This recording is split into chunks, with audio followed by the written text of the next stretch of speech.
Alhamdulillahi al-mawjudi fi kulli zaman, al-ma'budi fi kulli makan, al-mazkuri fi kulli lisan.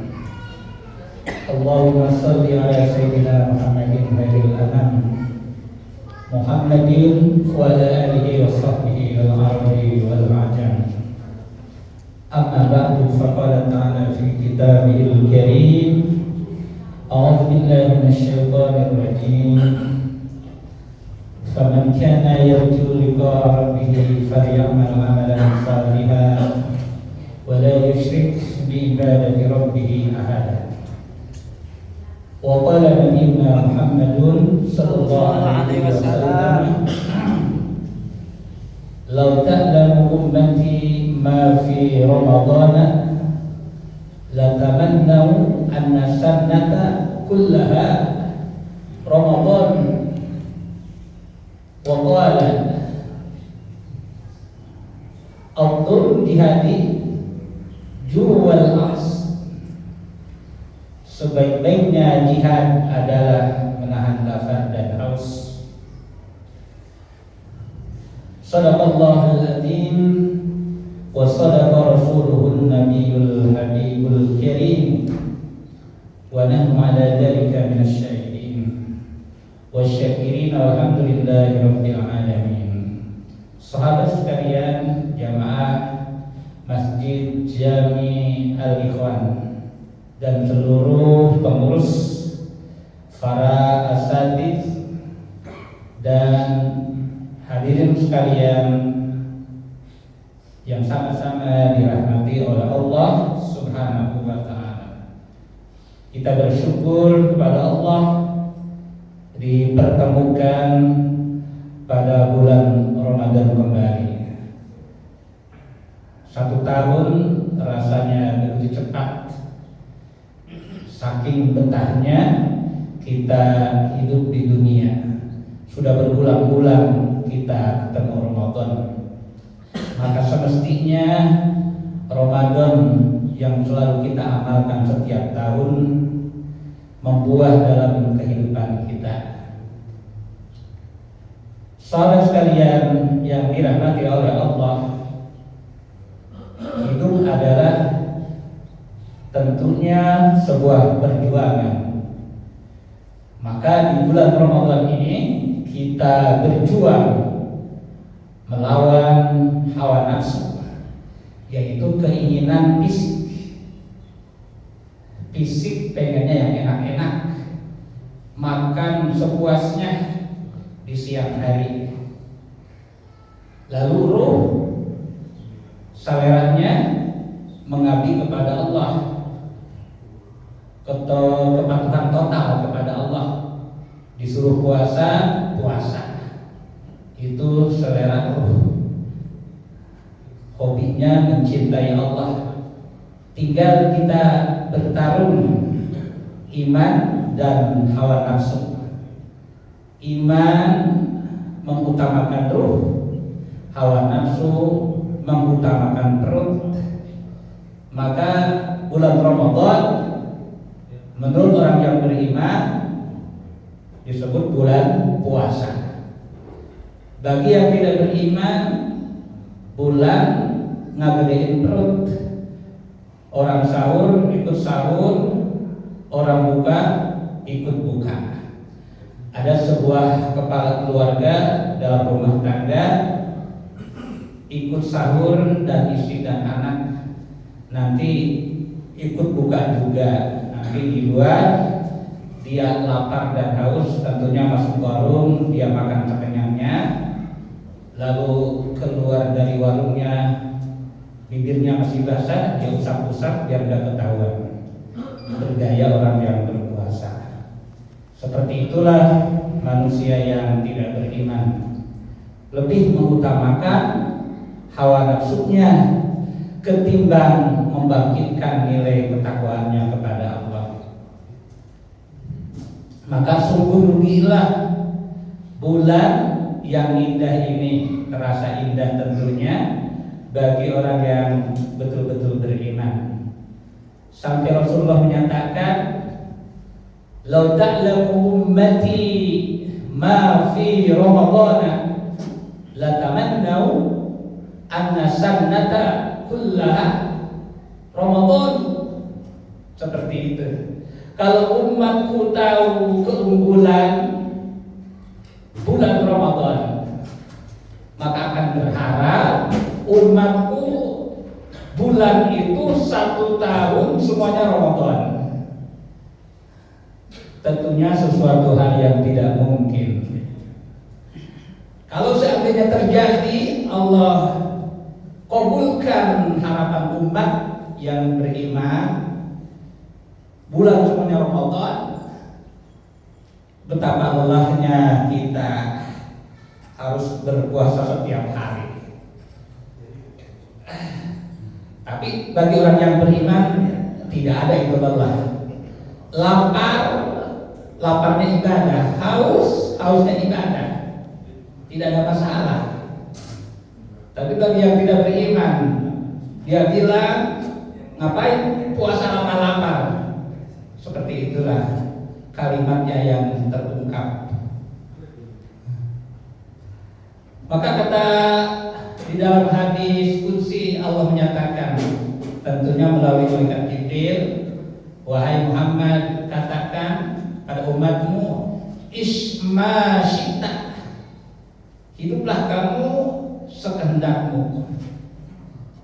Wa anta mayitun, tapi ingat kamu akan mati." Jadi hidup ini kaitannya dengan kematian. Kalau kita tidak memikirkan masa depan, yaitu kehidupan setelah kematian, yaitu akhirat, kita bisa bebas-bebas saja hidup di dunia. Mau bulan Ramadan mau tidak, kita makan sekenyangnya. Tapi bagi orang yang beriman, mengikuti aturan Allah Subhanahu wa ta'ala. Kata Allah makan, berbuka puasa sunnah dipercepat. Lalu sebelumnya berpuasa, kata Allah, harus dipersiapkan fisiknya, sahur dulu. Sunnah sahur diakhirkan. Sunnah berbuka puasa disegerakan. Seperti itu Allah mengimbangi selera manusia, harus menjaga fisiknya. Tapi nanti di siang hari, walaupun lapar dan haus, dijaga imannya. Jadi orang yang beriman hidupnya begitu tertata, mengikuti aturan Allah.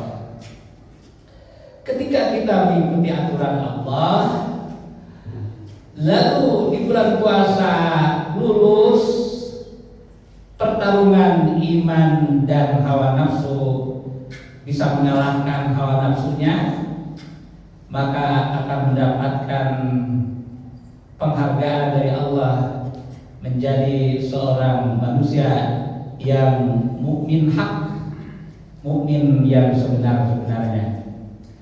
Ada orang yang pura-pura mukmin, pura-pura beriman. Di sebuah kantor atau sebuah perusahaan atau sebuah komunitas, di bulan Ramadan suka mengadakan buka bersama. Berarti kalau buka bersama semuanya berpuasa, tidak ada yang tidak puasa. Jadi bisa dikatakan buka bersama. Tapi kalau hanya sebagian kecil yang puasanya, lebih banyak yang tidak berpuasanya, maka bahasa itu harus diganti dengan bahasa yang tidak ada kebohongan di dalamnya. Bikin acara makan bersama di bulan Ramadan. Seperti itulah bahasanya harus diganti, jangan pakai buka bersama. Bikin acaranya bahasanya makan bersama di bulan Ramadan. Kalau makan bersama di bulan Ramadan, berarti statusnya masih memiliki karakter binatang, kerjaannya hanya makan dan makan. Jadi manusia itu dididik oleh Allah agar menjadi manusia seutuhnya, betul-betul manusia, raganya dan ruhnya menyatu menjadi satu, sebagai manusia yang sempurna, yaitu di dalamnya ada iman. Jadi iman ini harus dijaga dengan menjalankan seluruh perintah Allah Subhanahu wa ta'ala. Puasa di bulan Ramadan sebuah aturan Allah. Allah mendidik manusia agar punya sifat rendah diri, tawadu, hadap asor, santun, punya sifat kasih sayang, terasa lapar, terasa haus, muncul sifat kasih sayang dalam diri kita agar mau berbagi terhadap sesama. Jadi dalam berbagai sisi kehidupan, berpuasa mendidik manusia agar memiliki sifat kasih sayang. Dalam sisi ketakwaan akan menambah iman bahwa manusia tidak makan satu hari tidak akan mati. Tapi manusia tidak mau berjuang menahan lapar dan haus. Padahal dengan laparnya, dengan hausnya hanya 12 jam tidak akan mati. Manusia tidak bertahan, tidak sanggup bertahan menahan lapar dan haus, lebih mengutamakan hawa nafsunya. Maka orang yang tidak berpuasa di bulan Ramadan, konsekuensinya nanti di hari kiamat dia akan lapar selama-lamanya. Tinggal pilih kita mau lapar di dunia hanya sebentar, mau lapar di akhirat selama-lamanya. Silahkan, kalau tidak mau berpuasa tidak jadi soal, cuman konsekuensinya nanti di hari kiamat akan menemukan lapar selama-lamanya. Jadi kalau kita tidak mengikuti aturan Allah, sengsara, pastinya sengsara. Allah yad'u ila daris salam. Allah mengajak kita kepada jalan keselamatan. Jadi Allah menyuruh puasa bukan membebankan umat manusia, mendidik manusia. Semua rangkaian rukun Islam itu adalah pendidikan hidup. Dari mulai syahadat agar manusia berketuhanan kepada Sang Pencipta Allah Rabbul Alamin, Ilahul Haq, punya keyakinan yang teguh bahwa yang menciptakan dia adalah Allah. Lalu setelah bersyahadat tidak cukup dengan syahadat. Kalau sudah menjadi manusia, harus menjadi manusia seutuhnya, yaitu harus menjalankan salat sebagai jalinan hubungan seorang hamba dengan Tuhannya, seorang makhluk dengan Khaliqnya. Kalau tidak memutuskan hubungan dengan Tuhannya, Allah tidak akan mempedulikan dia nanti di hari kiamat. Salat mendidik manusia agar disiplin, bisa mengatur waktu.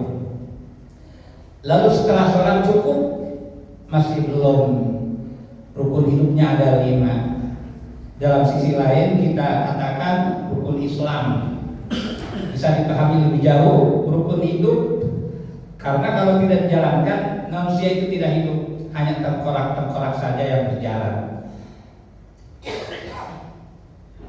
Sudah sholat, ada rukun yang kemudian suruh zakat, membersihkan harta yang ada di dalam dirinya. Yakini bahwa harta yang Allah berikan bukan untuk kita semua. Jadi ada rezeki orang lain yang harus kita berikan haknya. Mendidik manusia agar punya sifat kasih dan sayang, mau berbagi. Sampai-sampai ada keterangan hadis, tentunya kita temukan dalam kitab hadis Muhtar Hadis, menginti abjad, lam, ada huruf awalnya lam, ada mim. Dalam hadis tersebut dikatakan laisal mu'minu manil ladzi yashba' wa ja'i'un fi janbihi. Tidak dikatakan beriman orang yang perutnya kenyang, tapi di sebelah kiri kanannya ada yang lapar. Ini kaitannya dengan zakat. Mengapa mesti zakat? Allah mau berbagi kepada hamba-hambanya yang hidupnya kurang sejahtera. Diambil dari orang yang hartanya berlimpah. Nah, jadi jangan coba-coba kita punya harta lebih lalu tidak dikeluarkan, tidak diberikan kepada haknya tetangga kita yang hidupnya kurang mampu. Mendidik manusia agar hidupnya sejahtera. Jangan sampai ada yang sengsara. Lalu datang bulan Ramadan, kita harus berpuasa, mendidik manusia agar sabar menghadapi semua persoalan, bukan menahan lapar dan haus saja. Ketika kita menemukan persoalan, maka kita harus bisa menyamakan antara ada persoalan dan tidak ada persoalan. Anggap saja seluruh persoalan itu adalah kehendak Allah. Jadi dari masalah disulap menjadi masya Allah. Seluruh yang terjadi itu adalah kehendak Allah. Kalau masya Allah, seluruh persoalan Allah yang menghendaki, kita terima. Jadi orang yang beriman bisa menyamakan antara sakit dan sehat. Tidak bisa menyamakan antara kaya dan miskin. Bisa merasakan sama antara susah dan senang. Susah, senang, ini si kaya, ini si miskin, ini si bahagia, ini si sengsara. Itu bayangan kita aja. Bagi orang yang beriman harus belajar menyamakan. Sama sehat dan sakit, belajar menyamakan. Semuanya itu adalah perjalanan hidup. Jadi si miskin bukan miskin, dia lagi menjalani hidupnya. Si kaya bukan kaya, dia dikayakan. Bisakah dia menjalani hidupnya? Diberi kekayaan berlimpah, mau tidak dia berbagi? Semuanya ujian. Cuman kalau dikasih kesenangan, ujian itu banyak yang tidak lulus. Yang lulus ketika dikasih sengsara, dia kembali kepada Allah. Lulus kalau dikasih ujian dengan kesengsaraan, dengan kemiskinan. Berbeda dikasih ujiannya dengan kekayaan berlimpah, suka bablas, enggak lulus. Seperti orang yang punya jabatan tinggi, seolah-olah dia paling tinggi, paling mulia, tidak mau dikucilkan oleh rakyatnya, sehingga lalu bikin aturan penghinaan terhadap presiden. Seperti itulah. Padahal semuanya manusia hina. Kalau dihina ya pas, kalau dipuji tidak pas. Yang patut dipuji hanyalah Allah. Kita sering sholat, mendidik kita agar jangan mau dipuji. Yang mesti dipuji adalah Allah. Alhamdulillah, segala puji hanya untuk Allah. Lalu terbesit di dalam diri kita, ingin terpuji bahwa kita adalah orang saleh. Nah, maka nilai takwa kita jatuh lagi karena pengen dipuji. Orang berhaji pengen dapat julukan haji, padahal itu ibadah. Kalau ibadah kaitannya dengan Tuhannya, bukan berkaitan dengan manusia. Lalu pulang pengen dapat julukan, kalau tidak disebut haji merasa kurang dihargai, seperti itu. Jadi nggak ada itu penghargaan terhadap manusia. Tapi tentu kita antara sesama memang wajib menghargai, tapi kita terbesit di dalam hati kita pengen dipuji, pengen dihargai, itu salah. Kalau kewajiban menghargai itu harus. Ikhwanul muslimin rahimakumullah, amalan yang terbaik di bulan Ramadan yusannu fiha iktsaru tilawatil Quran, perbanyak membaca Al-Quran. Sampai-sampai ada keterangan hadis Rasulullah, barang siapa orang yang hatam satu Al-Quran, maka malaikat 60.000 turun memperbantukan untuk memintakan ampun kepada Allah, bahwa hamba ini adalah hambamu, patut diampuni ya Allah. Padahal kalau malaikat satu pun sudah cukup sebagai perwakilan untuk memintakan mohon ampun untuknya, saking agungnya orang yang hafal Al-Quran. Kalau kita tanya, pernahkah setiap tahun kita hafal tamat Al-Quran? Maka jawab oleh hati kita masing-masing. Padahal kalau kita dicicil satu hari satu lembar saja, satu hari satu lembar, itu 1 tahun bisa selesai. Maka orang yang menghatamkan Al-Quran 1 tahun itu 2 kali hatam, 11 bulannya 1 kali hatam. Di bulan Ramadan 1 bulan dicepetin,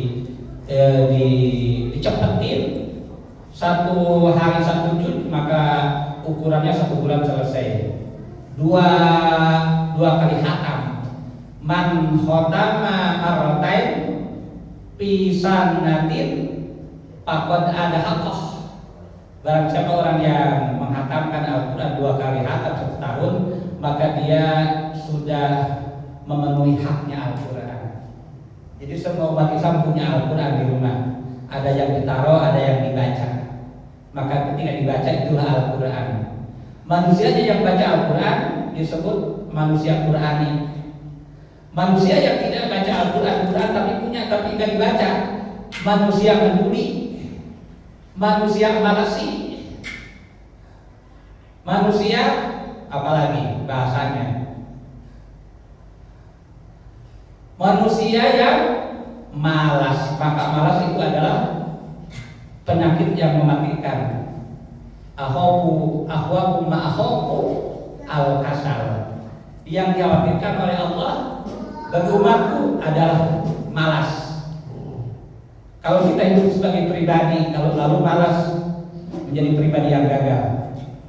Kalau di sebuah keluarga itu malas, maka menjadi keluarga yang tidak sejahtera. Di sebuah masyarakat itu malas, tidak mau bekerja, tidak mau ibadah, maka menjadi masyarakat yang tertinggal. Di sebuah bangsa, di sebuah negeri, penduduknya malas-malas, maka menjadi bangsa yang bodoh, yang tidak berwibawa. Maka kita sifat-sifat malas kita buang. Itu adalah penyakit yang mematikan kita. Maka orang yang beriman tidak ada itu malas. Tidak ada itu malas. Yang ada sebuah kenikmatan. Puasa nikmat. Bagaimana nikmat lapar dan haus. Nikmat hausnya ibadah, laparnya ibadah. Nanti ketemu kesenangan setelah kematian di akhirat.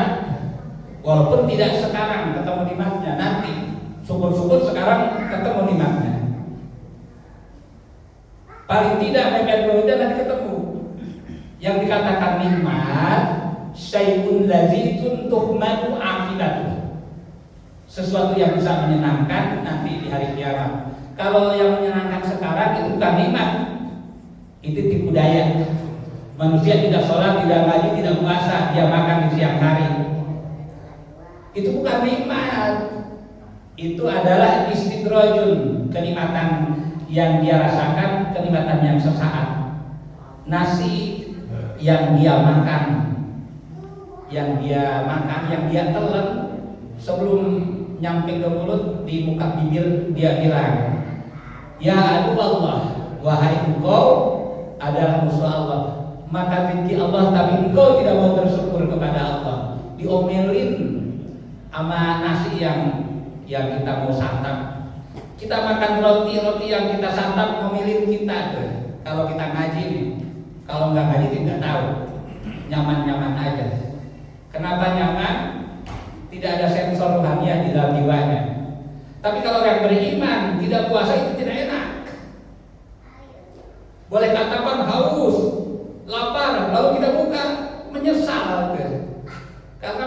memiliki sensor hadiah. Kenapa saya nggak lanjut sampai maghrib, padahal walaupun lapar turunin aja, kan gitu. Menyesal. Tapi kalau yang tidak beriman merasa nyaman, dia tidak berpuasa di bulan Ramadan merasa nyaman. Jadi beragama hanya ikut-ikutan, diambil yang enak-enak aja. Nanti ikut lagi ke masjid nanti sholat id. Kalau tarawih awal-awal 2 malam 3 malam, lalu pesanannya menghilang. Itu sudah bertahun-tahun seperti itu. Memang udah sunatullah. Ada yang setengah taat, ada yang taat, ada yang disiplin banget, ada yang setengah disiplin, ada yang pembangkang. Kita termasuk golongan yang mana? Maka kita bertahan sampai lulus puasanya, lulus tarawihnya sampai selesai, maka kita mendapatkan itkun minanar, terbebas dari ancaman api neraka.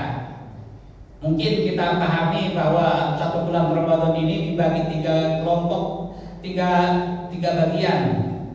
10 hari pertama namanya rahmatun, mengejar rahmat Allah. 10 hari kedua tanggal 10 sampai 20 mengejar maghfirah, ampunan. Lalu terakhir sampai ikut minanar. Nanti sampai bulan Syawal, ketemu bulan Syawal mendapatkan Idul Fitri.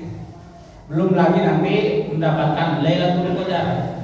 Macam-macam keuntungan yang diraih bagi orang yang menghidupkan bulan Ramadan. Qiyam Ramadan, qiyamul lail, sholatul lail itu dijalankan. Yang bagi likulli mu'minin ayyahdari hadhihi surah ay syahra Ramadan. Seyogianya bagi orang yang betul-betul beriman memelihara bulan Ramadan ini, wa yahtariju minal munkarat, memelihara kemunkaran. Manusia sepakat bulan Ramadan tidak ada konser-konser musik, tidak ada konser dangdutan, tidak ada hiburan, sepakat. Nanti berlomba-lomba, sepakat lagi bulan Syawal boleh katanya. Padahal bulan Ramadan tidak boleh. Bulan 11 bulan ke depan juga sama tidak boleh. Kenapa ditekankan bulan Ramadan jangan? Itu sebuah pelajaran bahwa bulan apapun bermaksiat kepada Allah tidak boleh. Lalu berlomba-lomba berhiburan di bulan Ramadan, di bulan selain Ramadan, karena dianggap boleh. Jadi melihatnya kepada bulannya bukan kepada Allahnya. Bulan apapun selain bulan Ramadan itu bulan Allah. Kalau kita menghormati Allah ya jangan berbuat dosa selain bulan Ramadan. Kenapa bulan Ramadan ditekankan untuk tidak berbuat lagi di bulan-bulan selanjutnya? Karena manusia tidak memahami betul tentang isi bulan Ramadan, akhirnya bulan Ramadan tidak membuat dalam kehidupan kita. Ketika kita di bulan Ramadan ada witir, ada tadarus, maka itu sebetulnya untuk dilanjutkan di bulan-bulan yang lain. Seyogianya bagi orang yang mukmin sibuk dengan ketaatan kepada Allah, kita sudah menjalankan sholat tarawih. Ada yang 8, ada yang 20. Itu tergantung seleranya. Tergantung seleranya, masing-masing punya dalil dan argumen. Cuman kalau pakai matematik, orang ditawarin dunia pengennya lebih. Ketika tawarin amalan pengennya dikurangi, seperti itu. Itu memang sudah manusiawi. Tapi kalau orang mukmin ini enggak seperti itu. Dia mencari yang banyak. Maka mukmin itu terbagi-bagi jadinya.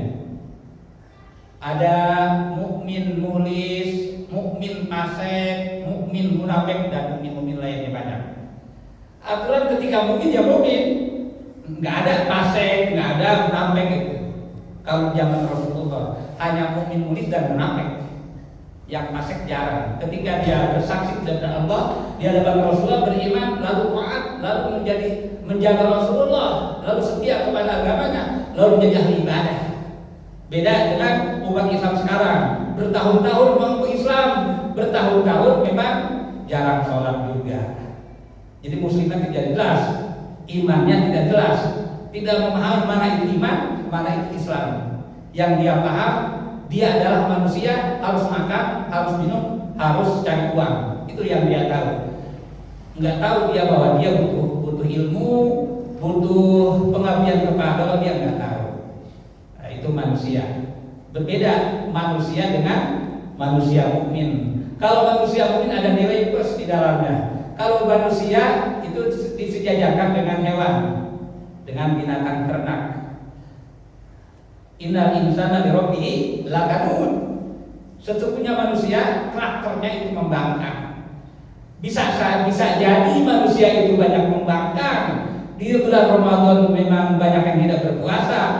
Sudah diingat dalam Al-Qur'an, innal insana li rabbih lakanud. Sesungguhnya manusia terhadap Tuhannya itu sangat membangkang. Coba dari sifat membangkang lalu disulap agar dididik agar menjadi manusia yang taat, butuh perjuangan yang keras. Jadi perjalanan yang sangat pahit, kita harus berjuang menjadi betul-betul orang yang beriman. Dari membangkang harus melalui perjuangan panjang. Begitu sulitnya mendidik manusia agar menjadi manusia mukmin.